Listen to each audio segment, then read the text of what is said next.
भीती तर नाहीच आहे, कारण 100% मी निवडून येणार आहे. शाहूनगर मधल्या गटारी ज्या आहेत 98 मध्ये दुरुस्ती करण्यात आल्या आणि आतापर्यंत त्याचं काहीच नाही. तर तुम्ही सुद्धा तिथे गेले ना तर 1 मिनिट सुद्धा उभे राहू शकता. जे अमृत योजनेचे खड्डे केलेले होते त्याच्यावर फक्त भर टाकलेली आहे, बाकी ते पूर्णपणे दुरुस्त केलेले नाही. जात आणि धर्म हा वर्ग आम्ही मानतच नाही. खासदारांनी त्यांचं काम करावं, आमदारांनी त्यांचं काम, नगरसेवकांनी त्यांचे काम करावे. मी स्वतःहून माझा अर्ज दाखल केलेला आहे, पण पुढचे जे निर्णय ते मी स्वतः घेणार आहे. नमस्कार जळगावकर. बहुप्रतीक्षित असलेली महानगरपालिकेची निवडणूक शेवटी 2026 मध्ये पार पडते.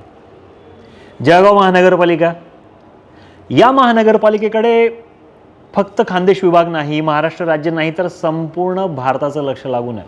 का? कारण जर तुम्ही इतिहासात डोकावून पाहिलं तर महानगरपालिकेच्या अगोदर जेव्हा ही नगरपालिका होती तेव्हा अनेक कारणांनी आपलं शहर नेहमीच चर्चेतच राहिलेलं आहे. त्यामुळे आतासुद्धा जळगाव महानगरपालिकेमध्ये नेमकं कोण निवडून येतं, कोणता पक्ष निवडून येतो, कोणते उमेदवार निवडून येतात, याकडे सगळ्यांचं लक्ष लागलेलं आहे. आणि याचाच एक भाग म्हणून आज एक विशेष मुलाखत आम्ही आयोजित केलेली आहे. आज आपल्या स्टुडिओमध्ये प्रभाग क्रमांक 6 मधून मुलाखतीसाठी आलेले आहेत हेतल पाटील. नमस्ते ताई. ताई, सर्वप्रथम मी तुम्हाला विनंती करतो की आमच्या प्रेक्षकांना तुमची ओळख करून द्या. नमस्कार, माझं नाव हेतल महेंद्र पाटील. मी BENTC तसेच MSW मधून शिक्षण घेतलेलं आहे. मी शाहूनगर येथील रहिवासी असून मी प्रभाग क्रमांक 6 मधून माझा उमेदवारी अर्ज दाखल केलेला आहे. माझा अनुक्रमांक 2 तसेच निशाणी तुतारी आहे. तुम्हाला खूप खूप शुभेच्छा येणाऱ्या निवडणुकीसाठी. धन्यवाद. आणि मुलाखतीला सुरुवात करतो. सगळ्यात पहिला माझा हा प्रश्न आहे तुम्हाला की तुम्ही फ्रेशर आहात, हो, म्हणजे नवीन उमेदवार आहात. तर एक नवीन उमेदवार म्हणून तुमच्या मनात काही धाकधूक किंवा एक्साइटमेंट किंवा भीती काही आहे का? नाही, भीती तर नाहीच आहे, कारण 100% मी निवडून येणार आहे. तसेच मला अनुभव तो खूप यातून भेटणार आहेत आणि मला हा जो अनुभव येतोय हा मला भविष्यासाठी खूप मोठा राहणार आहे. नाही, आता तसं बघायला गेलं तर बऱ्यापैकी जळगाव महानगरपालिकेमधनं जे काही नगरसेवक म्हणून उमेदवारी अर्ज ज्यांनी दाखल केलेला आहे त्यातले जवळपास 50 ते 60% लोक ही माजी नगरसेवक आहे. हो, बऱ्याचशा नगरसेवकांना कौटुंबिक पार्श्वभूमी आहे, म्हणजे जरी ते फ्रेशर असले तरी तुम्हाला असं कुठल्याही प्रकारची पार्श्वभूमी नाही आहे. तुम्ही या गोष्टीकडे कसं बघतात? मला समाजकारण आणि राजकारणात म्हणजे समाजकारणात तर पहिल्यापासून आवड होती आणि त्यात माझे पती चेतन वाणी हे पत्रकार आहेत. त्यांच्या माध्यमातून मला आपलं जळगाव शहर, महानगरपालिका तसेच बाकी इतर जे लोक असतात त्यांच्याबद्दल बरीचशी माहिती मिळाली. आणि राजकारण काय असते थोडीफार माहिती त्यांच्याकडून मला डेलीमधून मिळतच होती. त्यामुळे म्हटलं आता समाजकारण असताना जे माझ्या प्रभागातले ज्या समस्या आहेत त्या मी जाणून घेतलेल्या होत्या, त्याच्याशी मला सामोरं जायचं होतं. त्यासाठी मी आता ठरवलं की समाजकार्य आणि प्लस राजकारण यातून मी आता सामोरं जा. काय वाटतं तुम्हाला की एक नगरसेवक म्हणून तुम्ही आता उभे राहणार आहात आणि भविष्यात जर निवडून आलात तर तुम्ही कुठल्या प्रश्नांवर, कुठल्या गोष्टींवर जास्त फोकस करणार आहे? आता म्हणायला गेलं तर शाहूनगर मधल्या गटारी ज्या आहेत त्या 1945 मध्ये तयार झालेलं, त्याच्यानंतर 1998 मध्ये दुरुस्ती करण्यात आल्या आणि आतापर्यंत त्याचं काहीच नाही. त्या जशा आहेत तशाच्या तशा आहेत. आता तसं म्हणायला गेलं तर आमचा डेलीचा तिथे येणं जाणं आहे आणि मी लहानपणापासून तिथेच राहिलेली आहे. तसेच माझे पती जे आहेत ते शनीपेठमधील काट्याफैल वगैरे त्या एरियात राहिलेले आहेत. मग त्यामुळे इथल्या गटारी ह्या मला जवळून बघण्यात आलेल्या आहे.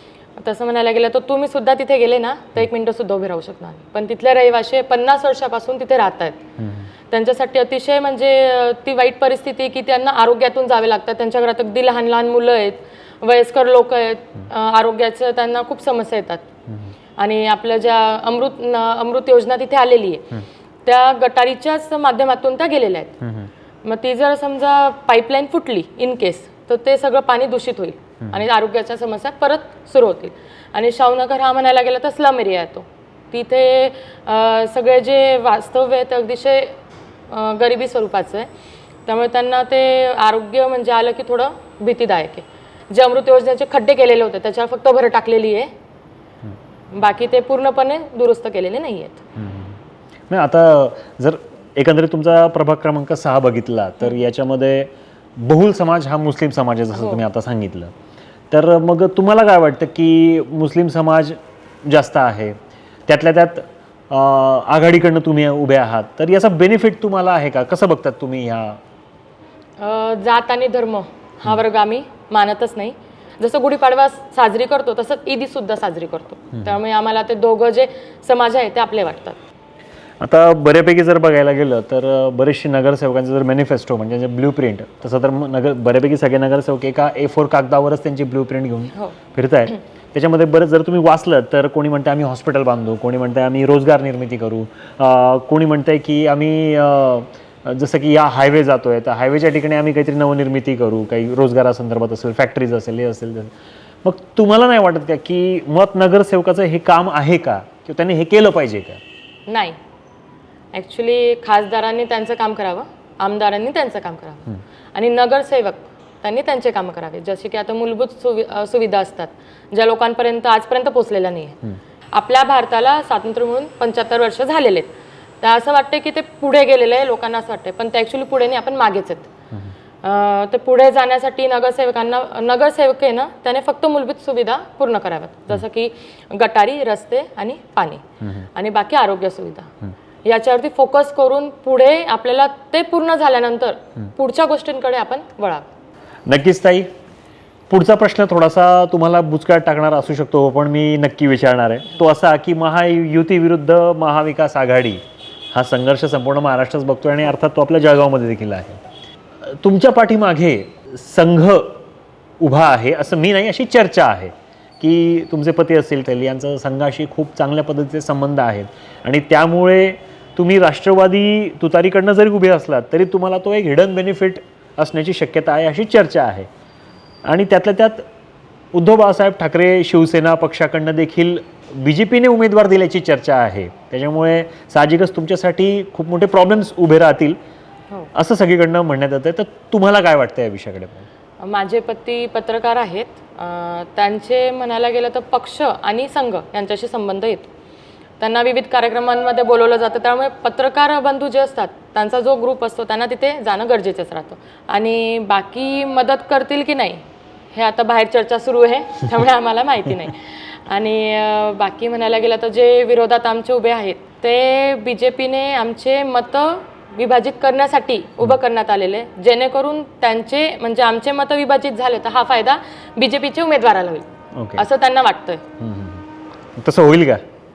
नाही, आम्ही नाही होऊ देणार. एक प्रश्न विचारतो की साधारणतः एक पंचायत नावाची वेब सिरीज येऊन गेली ज्यामध्ये महिला आरक्षणच्या माध्यमातून एका महिलेच्या हाती सत्ता जाते. ॲक्च्युली महिला ही तिच्या घरकामांमध्ये तिची मुलं बाळं, तिची चूल, तिचं अंगण याच्यामध्येच ती व्यस्त असते. पण आता महिला आरक्षण निर्माण झाल्यामुळे आणि बऱ्याचशा जागांवर ते कंपल्सरी झाल्यामुळे त्या ठिकाणी महिलाच उभी असली पाहिजे असा दंडक आहे.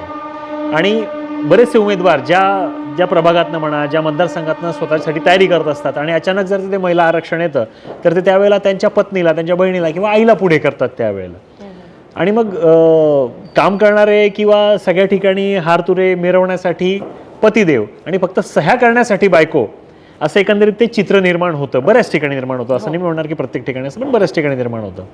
तर तुमचं काही असं असणार आहे का? नाही, आमच्यात तसं अजिबात नाही आहे. मी स्वतःहून माझा अर्ज दाखल केलेला आहे आणि आरक्षण महिलांसाठी खूप चांगल्या प्रकारे दिले, म्हणजे चांगलंच आहे महिलांसाठी. ठीक आहे, बाकीच्यांचं प्रतिनिधित्व त्यांचे घरचे किंवा परिवारातले चालवत असतील, पण ह्या निमित्ताने महिलांना घराच्या बाहेर पडून आपली नगरपालिका काय, आपलं जळगाव शहर कसं आहे त्याप्रमाणे महाराष्ट्र सुद्धा कसं आहे आणि माणसांशी संबंध, माणसं ओळखणं हे त्यांच्यासाठी खूप गरजेचं होतं. विविध स्पर्धा महिलांच्या ज्या आहेत त्या त्यांना कळून पडत आहेत सगळ्या. आणि माझ्या बाबतीत म्हणायला गेलं तर मी स्वतःहून हा अर्ज दाखल केलेला आहे. आणि ठीक आहे, मला सपोर्ट माझ्या परिवाराचा, माझ्या पतींचा असणारच आहे, पण पुढचे जे निर्णय ते मी स्वतः घेणार आहे. या बात आहे. आणि त्या सगळ्या निर्णयांसाठी मी तुम्हाला शुभेच्छा देतो. थँक्यू. आणि नक्कीच तुमच्यासारखे जे यंगस्टर आहेत जे राजकारणाकडे येत आहेत आणि नक्कीच तुम्हाला तुमच्या शहराचं भलं करावं असं वाटतंय, तर मला वाटतं ही फार मोठी सुवर्ण संधी आहे. तुमच्यासाठी देखील आहे आणि नागरिकांसाठी देखील असं मी म्हणतो. तर जळगावकरांनो, आपल्यासोबत होते हेतल पाटील, प्रभाग क्रमांक 6 मधून. जळगावच्या म्हणा किंवा प्रभागाच्या अनेक समस्यांवर त्यांनी आपल्यासोबत चर्चा केली. त्यांना येणाऱ्या या निवडणुकीसाठी खूप खूप शुभेच्छा आणि ही मुलाखत इथे संपली असं मी जाहीर करतो. धन्यवाद.